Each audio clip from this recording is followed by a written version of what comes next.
सुना ओला electric mobility limited अब देखिए 36 रुपए 60 पैसे का प्राइसिंग एंड एक अपसाइड हमें देखने को मिली। उसका रीजन क्या है? Hi this is Dev and watch it traders diary. Bottom कहां बनने वाला है? क्या चार्ट पर बॉटम बनना जरूरी है या किसी और जगह पर बॉटम बनना जरूरी है, तब जाकर इस प्राइस को स्टेबिलिटी मिलेगी। अदरवाइज अगर आप देखें प्राइस जो है वो खिसकी जाता है लोअर साइड। अब यहां पर अगर आप देखेंगे चार्ट पर आसानी से हम कह सकते हैं ये जो फॉल है ये इतनी बड़ी फॉल है कि ना जाने कितने लोग ट्रैप हो चुके होंगे। सही बात अगर आप समझें तो लोग अगेंस्ट भी आ जाते हैं, लोग सिर्फ प्राइस को भी देख लेते हैं। उन लोगों के चक्कर में मत पड़िए कि 100 रुपए का प्राइस है, खरीदो जितना खरीदना है, खरीदो जितना खरीदना है। एक्चुअल मार्केट वैल्यू कितनी है?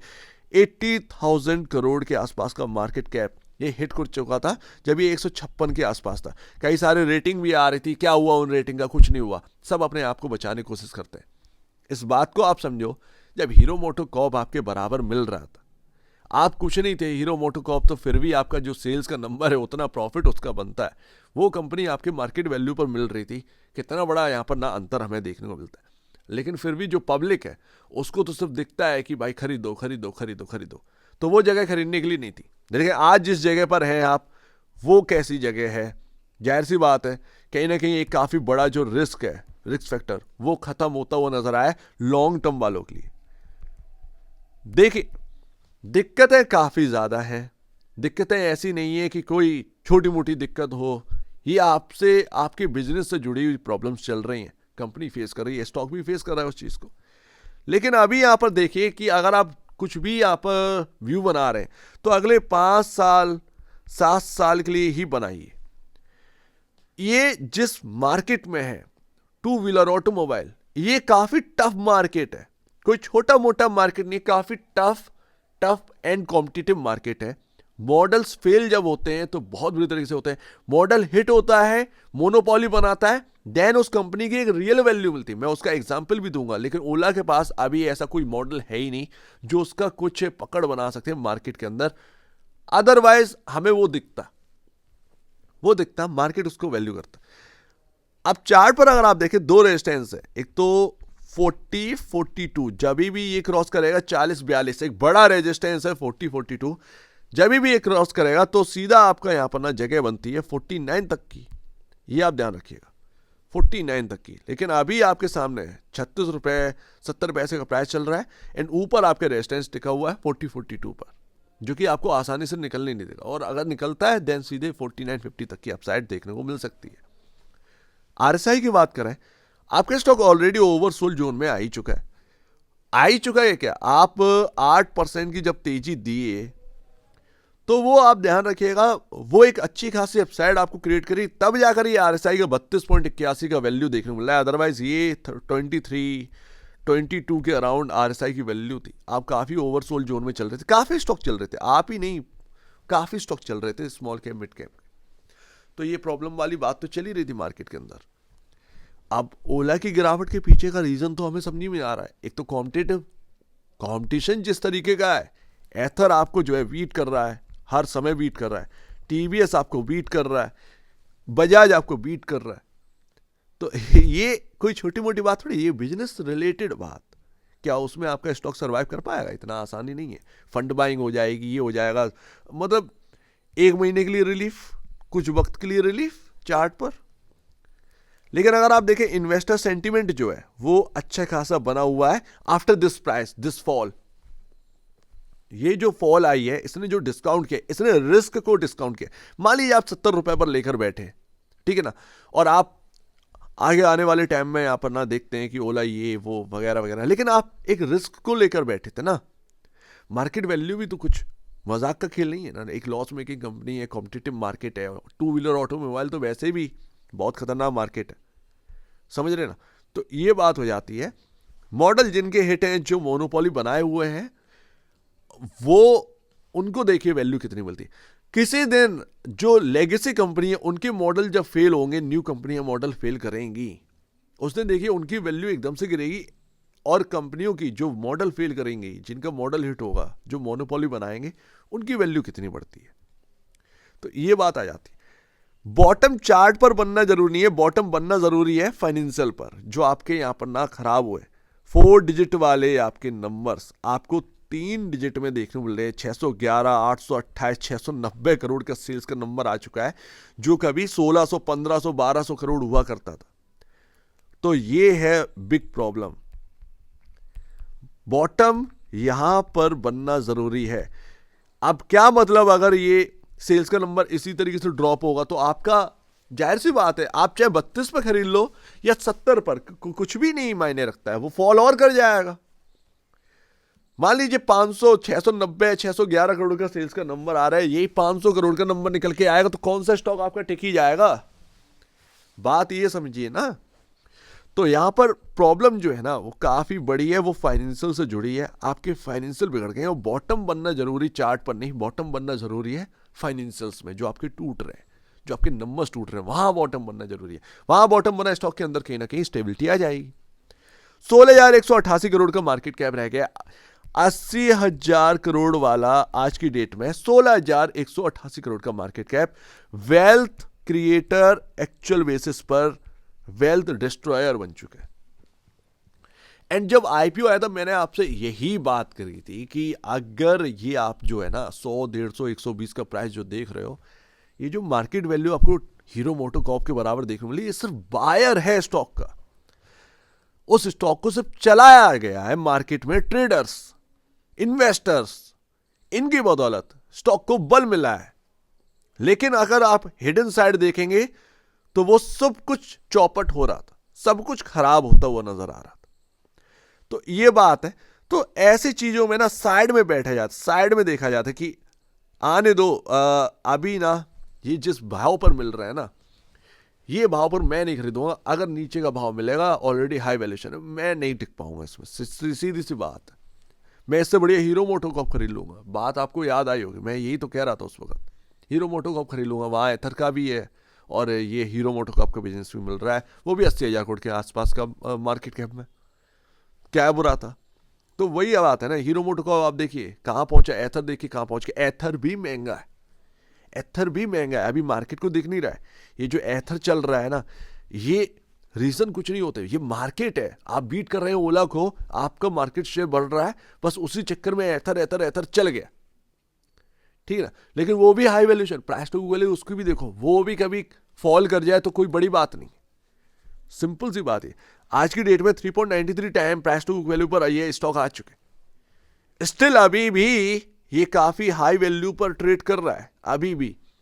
बट बाय मार्केट कैप अगर आप देखेंगे, बाय मार्केट वैल्यू आप देखेंगे, उस लिहाजे से हाँ ठीक है, यहां मैं खरीदता हूं, एक व्यू बनाता हूं, कोई गलत बात नहीं है। अब कोई गलत बात नहीं है, अब रिस्क काफी ज्यादा जो है वो आपके हाथ में आ चुका है, ठीक है ना। रिवॉर्ड बड़ा हो सकता है, रिस्क बहुत कम हो चुका है, आपके हाथ में अब सारी चीजें आ चुकी, अब आ चुकी। लेकिन अगर वो क्वार्टरली नंबर दम नहीं देंगे ना, तो वो फॉल और भी ज्यादा आने से कोई रोक नहीं पाया। वो 36 वाला आपको 25 भी देखेगा, 20 भी देखेगा, 18 भी देखेगा, 15 भी दिखेगा।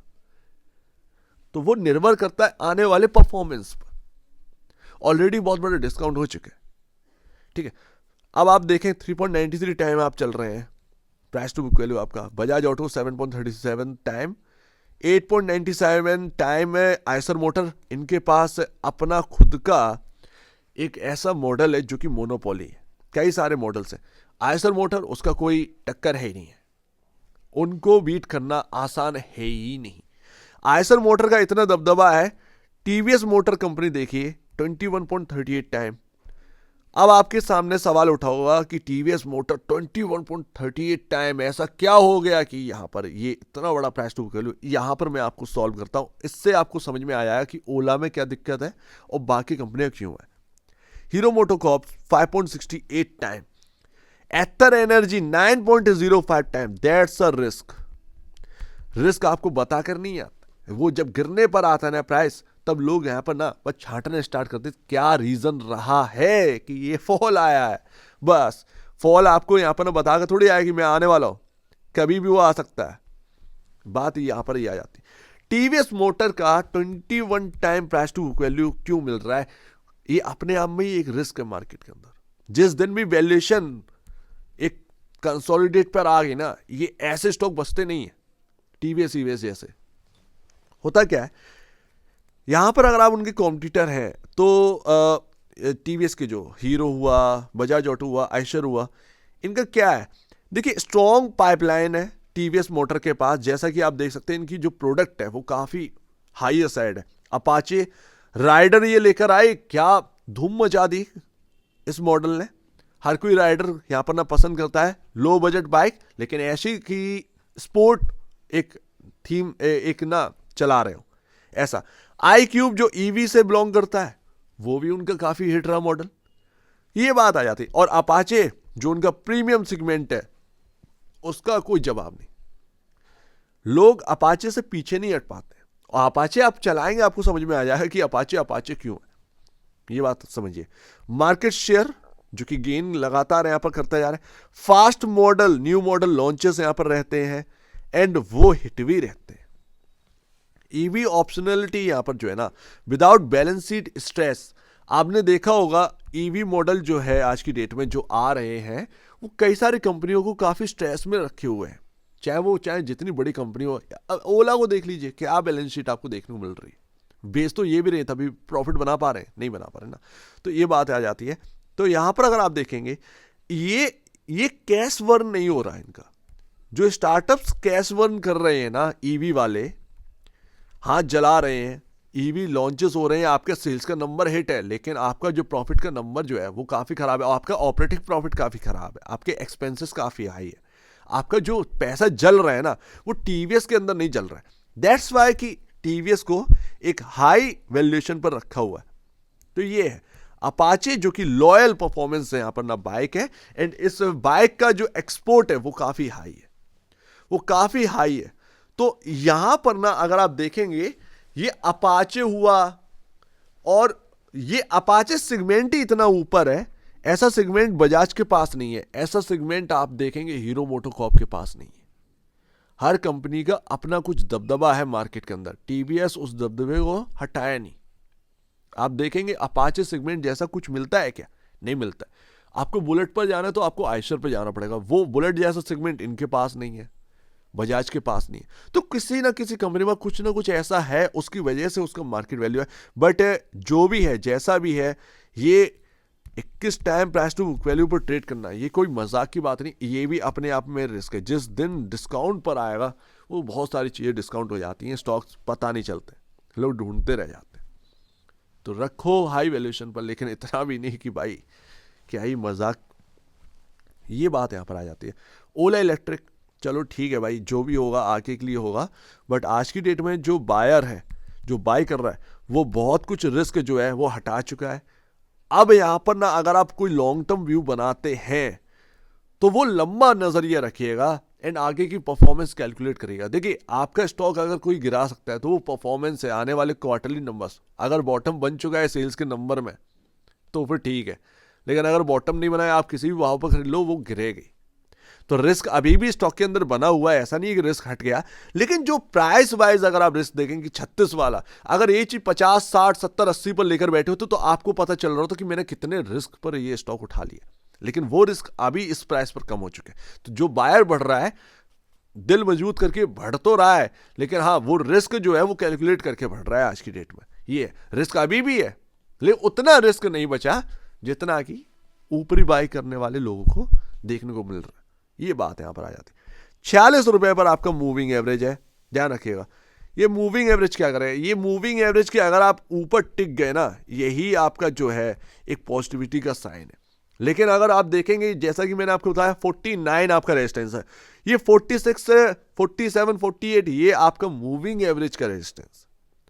तो यानी कि अपसाइड अब हमें समझ में आएगी। अगर हमने 40 क्रॉस भी किया ना, तो वो है क्या है कि 40 क्रॉस करने के बाद जो टिक गए अगर हम 1 से 2 दिन, तो फिर आप ये समझिए कि वो अपसाइड जो सिर्फ और सिर्फ है वो पहले हमें 46 तक लेकर जाएगी, उसके बाद डिसाइड होगा कि ये स्टॉक चल पाएगा नहीं चल पाएगा।